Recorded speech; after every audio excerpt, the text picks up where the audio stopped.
जो लोग झूठी गवाही देते हैं, जो पैसे के बल से दूसरों को, जो निर्दोष हैं उनको दंड दिलाते हैं, दोषियों को मुक्त कर देते हैं, चाहे कोई भी हो, जो बुरी बातों का उपदेश देकर भोले भाले लोगों को फंसाते हैं, जो शास्त्र और संतों की निंदा करते हैं, उनका जब मृत्यु का समय आता है तो भयानक दुख होता है। और उस दुख के समय उनकी दुर्गति का रूप सामने होता है। सुअर, कुत्ता, राक्षस क्या बनना है वही सामने आया और वही उनकी योनि प्राप्त होगी। फिर वो तड़पते हुए मृत्यु को प्राप्त होते हैं। और ऐसे लोगों की मृत्यु जब होने को होती है तो यमराज के बहुत ही क्रूर स्वभाव वाले, बहुत ही जहां दया नाम की वस्तु नहीं, ऐसे क्रूर स्वभाव वाले हाथों में हथकड़ी लिए हुए और बड़ा भारी मुदगर, वो बड़े भयंकर, और उनके शरीर से दुर्गंध, देखने से ही मलमूत्र छूट जाए ऐसे भयंकर, और उसी को दिखाई देते हैं जो मरणासन होता है। यमदूतों की दृष्टि पड़ते ही वो शरीरा अहंकारी जीव कांप पड़ता है। अब बोलने की हिम्मत नहीं, कफ पित्त वायु सब बिगड़ चुका है, कोई सहयोग देने वाला नहीं, सांस भी नहीं ली जा रही। अब उसका चित्त वहीं भ्रमण करेगा, मेरा पुत्र बचा ले, मेरी पत्नी बचा ले, मेरा परिवार। भगवान की तो याद जीवन में की नहीं, तो अब भगवान की अगर याद की होती तो ऐसी दुर्दशा नहीं होती। अब वो चीखने की कोशिश करता है पर आवाज नहीं निकलती, एक शब्द भी नहीं निकल, बार बार प्रयास करता है कोई मेरी रक्षा कर ले। इन भयावन दो यमदूत होते हैं, उसका मल निकल जाता है भयवश, मूत्र छूट जाता है, मुख सूख जाता है, आंखें पलटने लगती हैं, सांस ऊपर को उठने लगती है, देखने की शक्ति नष्ट हो गई, भारी वेदना, तड़पता हुआ वो शरीर को छोड़ता है। अब जैसे जैसे बोले कि शरीर तो यहीं छूट जाता है, दंड किसको मिलता है? तो आप स्वप्न में जब पीटे जाते हैं तो आपको पीटने का दुख होता है कि नहीं होता है? पीटने का दुख होता है, जगने के बाद पता चलता है वो झूठा होता है। शरीर तो स्थूल आपका सैया में सोया होता है, जब चाकू मारी जाती है ना तो वैसे अनुभव होता है, वैसे अनुभव होता है। तो ये जब स्वाप्निक शरीर में अनुभव हो गया, वो तो यम यातना देह पर्सनल, जैसे जेल की वर्दी मिलती है ऐसे एक शरीर मिलता है उस जीवात्मा को। मन, बुद्धि, चित्त, अहंकार, 5 ज्ञान इंद्रियां, 5 कर्म इंद्रियों सहित उस शरीर में पैक कर दिया गया, उसका नाम यातना देह है। अब उसको उस शरीर से ले जाते हैं, यातना देह से। स्थूल देह तो यहीं छूट गया, सूक्ष्म शरीर, कारण शरीर पैक कर दिया गया यातना देह में। जैसे स्थूल शरीर में, स्थूल शरीर छूट रहा, यातना देह मिली, वो सूक्ष्म होता है। अब ये माता पिता का गर्भजनित देह नहीं है, ये दंड विधान वाला है, ये कर्म जनित होता है, इसे यातना देह कहते हैं। यमराज के दूत फांसी लगाते हैं गले में, जैसे कुत्ते के नहीं डाली जाती ऐसे, और पीछे से मुदगरों की मार और घसीटते हुए ले जाते हैं। पीछे से ऐसी मार कि वो चीखता है, चिल्लाता है, पूरा अनुभव जैसे स्थूल शरीर में, ठीक वैसे ही उसमें मरना नहीं होता। बस एक खास बात होती है, क्योंकि स्थूल शरीर में मरना होता है, सूक्ष्म शरीर, कारण शरीर जो यातना देह में, उसमें मरना नहीं होता।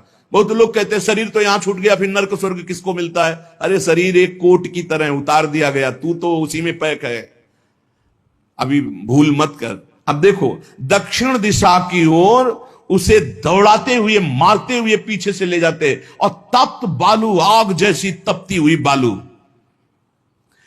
जैसे यहां कुश होते हैं ऐसे लोहे के कांटे होते हैं, उस पे चलना, कांटे फैले हुए हैं, कहीं लोहे की बड़ी बड़ी कीलें गड़ी हुई हैं, कहीं लोहे की कंकरीली ऐसी भूमि, लोहे के ऐसे सैकड़ों कांटे जैसी, गुखरू जैसी ऐसी डाल दी गई हैं लोहे की, और अत्यंत कठोर, जब उसमें पैर रखते हैं भारी कष्ट, और पीछे से मार, वहां दया नहीं है। कहीं आगे भूमि आग जैसी जलती हुई, कहीं सैकड़ों गड्ढे जिनमें गिरा गिरा करके मारते हुए ले जाते हैं, और सूर्य भगवान इतने नजदीक से ताप देते हैं कि आग लगती है, वो सूर्य की किरणों से जलता है। ऐसे यमराज के उस मार्ग में घसीटते हुए यमराज के दूत ले जाते हैं, यमपथ, और बीच बीच में दूत उनको कठोर ताड़ना देते हैं, रोक रोक के। मरना है नहीं, जिस समय जीव को घसीट कर ले जाते हैं, सैकड़ों घुड़कियां, मार, इस तरह का कष्ट हो। अभी ये ब्याज है, नरक नहीं पहुंचा, अभी तो यात्रा है। बिना किसी सवारी के यात्रा होती है 48 मिनट 2 घड़ी में। जो मनुष्य यहां छत्र दान किया है किसी को, श्री जी को, बिहारी जी को, गुरुजनों को, आचार्य जनों को छत्र दान किया, तो जब वो जाता है तो ऊपर के ताप से बच सकता है, उसे वही छत्र मिलेगा। और जो किसी को पूज्य जनों को पादुकाएं दान की है, फिर उसको पादुका, अगर अन्न दान किया है तो रोग के भोजन। ये मोक्ष नहीं, कल्याण नहीं, दान पुण्य से नहीं होता, ध्यान दीजिए। हां, उस भारी संकट के समय में तुम्हें भोजन मिल जाएगा। पौशाला खोला है, पानी पिलाया तो तुम्हें पानी मिल जाएगा। और जो मूर्ख यहां आकर के ये सब नहीं किया तो जाना उसको भी यमपुरी है। भजन के बिना यमपुरी से नहीं बच सकते, दान पुण्य करके। अवश्य में भोक्तव्यम कृतम कर्म शुभा शुभम, इसीलिए समझ लो, सोचते हो कि हमने दान पुण्य कर दिया, हमारे लिए विमान आएगा परम पद का। जाना नरक ही पड़ेगा। बारी मथे घृत होए बरु सिकता ते बरु तेल, बिनु हरि भजन न भवतरी या सिद्धांत तपेल। भजन के बिना नहीं, इसलिए कह राधा राधा राधा। अब इस प्रकार की यात्रा, अनेक प्रकार से कष्ट भोगता हुआ पाप पीड़ित जीव धर्मराज के नगर में पहुंचा। अब वहां सेकंड के कम हिस्से में हिसाब हो जाता है। ऐसा थोड़ा क्या नाम है, कहां से लाए हो, क्या क्या किया, ऐसा नहीं, 1 सेकंड के कम हिस्से में बहुत ही लाइन लगी हुआ। यम यातना के शरीर में भारी कष्ट भोगता हुआ जीव, दाह का अनुभव करता हुआ, कांपता हुआ, भयंकर वेदना से युक्त सामने खड़ा हुआ। देखते ही निर्णय हो गया। अब वहां से उसको उसके कर्म के अनुसार नरकों में ले जाया जाता है। जिसने यहां सूर्य भगवान को प्रातःकाल उठ करके जलांजलि दी है, पुत्र हैं भगवान यम, सूर्य पुत्र, जो अपने पुरखों का पिंडदान किया है, जो समय समय पर अपने पूज्य जनों को, गुरुजनों को, संतों को अपने घर में बुलाकर भोजन पवाया है, जो बुजुर्गों को तेल मालिश करके, जैसे उन्होंने हमें तेल मालिश करके पुष्ट किया, ऐसे वृद्ध माता पिता के जो चरण दबाना है, शरीर पर तेल लगाना है, उनके वस्त्र धो देना, उनको भोजन कराना है, उसको वहां थोड़ा आदर मिलता है। बैठो, खान पान, थोड़ा सुख सुविधाएं। नरक से नहीं बचोगे, भगवत भाव के बिना नरक से नहीं बचोगे। जो जो उसने सेवाएं की हैं, वो सेवाएं, आए हो नरक के मार्ग में तो थोड़ा तेल मालिश हो जाएगा, खवा पिया दे जाओगे, थोड़ा शीतल जल पीने को मिल गया, खान पान की, विश्राम की व्यवस्था थोड़ी समय के लिए। अरे इसीलिए जैसी हरिवंश नरक गति दो, ये जो अपने माता पिता को गाली देते हैं, जो मनमानी आचरण करते हैं ना, खूब अच्छे से तृप्त होते हैं। अब बात यह कि याद नहीं रहती ना, जैसे गर्भ की बात याद नहीं, यार गर्भ की बात याद आ जाए तो तुम भजन के सिवा कुछ नहीं करोगे। मरने की बात याद आ जाए कि पीछे जब मरे थे तो कितना कष्ट हुआ, मां के गर्भ में रहे कितना कष्ट हुआ, ऐसी जेल तो है ही नहीं मां के गर्भ जैसी, विचार करके देखो। अब वो मृतक जीव जो जो सुविधाएं दान की थी, वो उसे कुछ दिन के लिए वहां सैया मिल गई, भोजन मिल गया, विश्राम मिल गया, कुछ दिन के लिए। भाई बहुत होश में, दान पुण्य के भरोसे मत रहना। अब जब वो पुण्य खत्म हुआ उनका, तो यमदूत उनको साथ लेकर गए। 12 दिन तक उसको पुण्यों के भोग का अवसर मिलता, तभी तक 13वीं तक कहते हैं जीव को नरक की गति नहीं दी जाती। 12 दिन तक उसको होगा कोई विश्रामालय, उसमें रखा जाता है। 12 दिन तक जो पुण्य सुकृत हुए उनको भोग लो, अभी आराम कर लो, नरक आए हो। अब नरक में प्रवेश होगा 13 के बाद, तभी कहा जाता है जल्दी जल्दी 12-13 दिन खूब पुण्य कर ले, उसको दान करो आत्मा को, तो उसकी उन्नति हो जाएगी।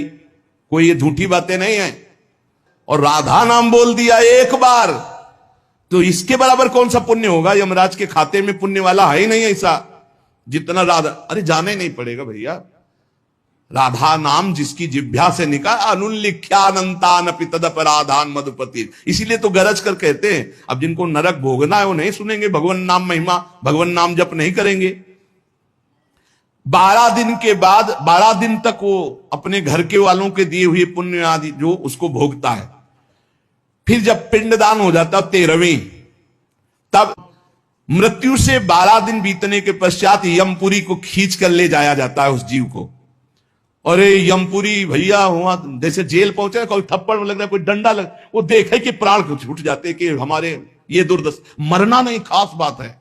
यमराज की यमपुरी को देखते ही प्राण सूख गए। कोई काटा जा रहा है, कोई कोल्हू में पेरा जा रहा है, कोई पकौड़े की तरह तला जा रहा है, हाहाकार मचा। मरना किसी को है नहीं। मृत्यु काल, ये सब वहां नजर आ रहे हैं। मूर्तिमान मृत्यु, मूर्तिमान काल, जो यमपुरी में दंड हो रहा है। काजल की राशि के समान, जैसे काजल के पहाड़ ऐसे यमदूत हैं कि ऐसे पचका दे तुम्हें, ऐसे नींबू जैसे नहीं निचोड़ा जाता, ऐसे निचोड़ दिए, फिर छोड़ दिए, फिर वो जी गया, फिर निचोड़ दिए। अब बोले 10,000 वर्ष तक यही करना है उसको। अब 10,000 वर्ष तक वो ऐसे करता रहे, क्या दुर्दशा। तभी हरिवंश महाप्रभु कहते हैं, रस सिद्धांत का वर्णन जब करते हैं तो कहते हैं, जैसी हरिवंश नरक गति दुर्भरी, बहुत कठिन है नरक की गति। तभी कहते हैं नरक जाओगे होश में रहो। तो मतलब सबसे बड़ा दंड नरक का। लोग कहते हैं कि कहां नरक स्वर्ग है, किसने देखा है? तुम देख लोगे।